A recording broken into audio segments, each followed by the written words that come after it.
fight them off. You're fully underprepared for any type of battle or fight against this enemy that's coming.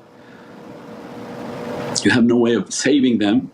I don't know if you've ever heard a noise around your house and all of a sudden you get worried, you get nervous. Watch the news, you see how people come in with multiple guns and weapons. You have no defense against these things if Allah should write this type of an attack on your home. And you feel the helplessness, but not hopelessness, because they're filled with hope and faith. And all you can do is hasbunallahu wa ni'mal wakeel.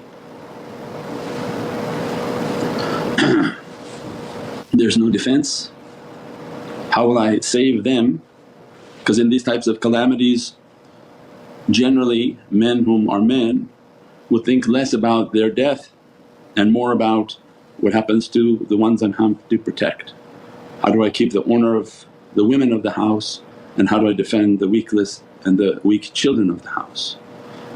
And how would I do that when these forces are coming in and they only want to destroy, and in their hearts there is no mercy.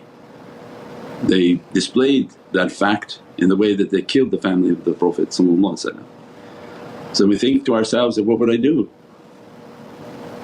And that's when you have to open up an awareness within yourself, that if you think it's very far off, turn on the news and every day thousands of families are faced with horrific acts of crime for no reason of their own. Some are based on their own reason and involvement in nefarious things.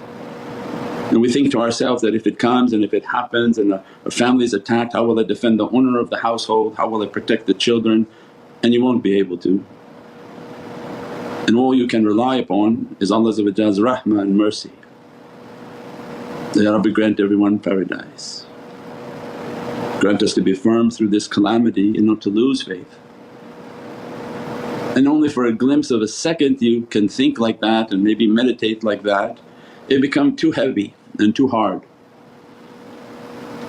And worry begins to enter into the heart that, really what am I going to do to defend my family? Most people don't even think like that, and they don't have even a fork in their house to defend themselves or the honour of their family.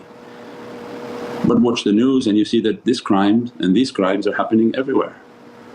One, to be prepared so that when you do think like that, you have to think, well, how am I going to defend the honour of my household and defence of my children, as I'm the imam of the home.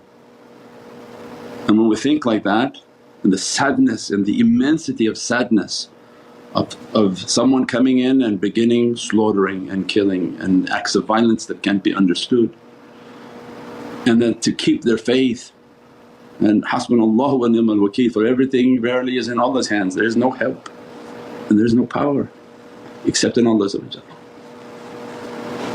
If He sends a relief and someone to help, then He sends, and if He didn't send, then it's in Allah's will.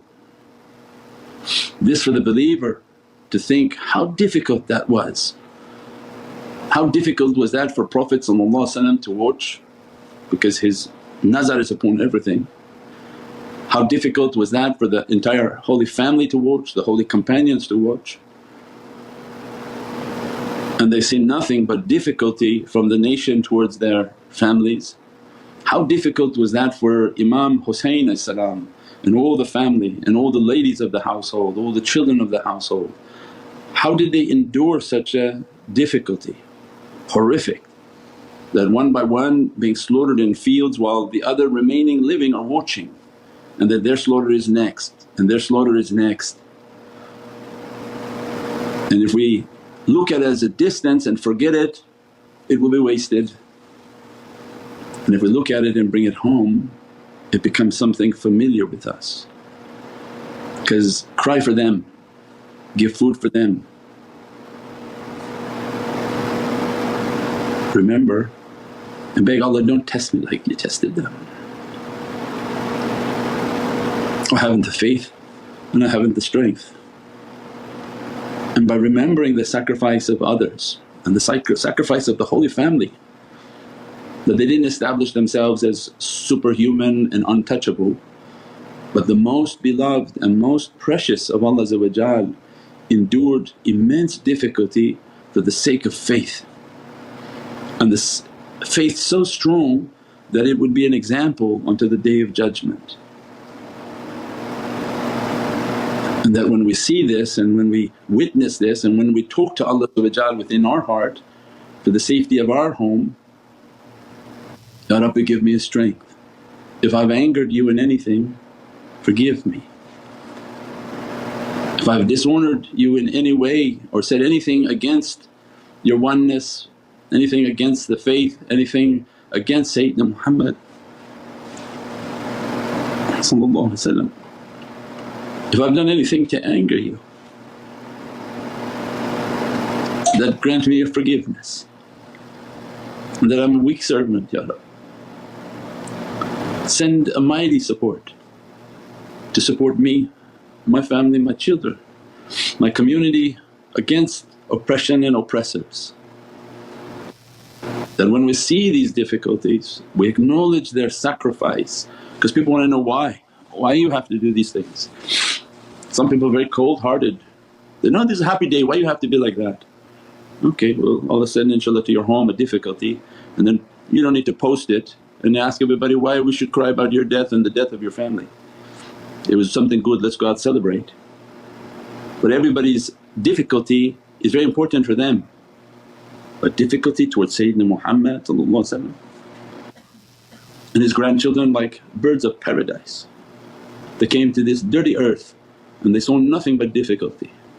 Why? Why they had to torture them like that and spread their blood all over the fields? So that we would understand, when you look to them, look to their story, look to how these events unfolded, then think of ourselves, our family and in difficulty, and somebody's outside, somebody's coming in, somebody's going to do horrific things once they enter in. Ya Rabbi, protect me, grant me your grace Ya Rabbi, grant me your forgiveness. For if Allah's anger should be on somebody, then Allah sends people with no mercy to come to clean you in a way that is not something understandable, and that becomes your price into paradise and into heavens. We choose a price that is based on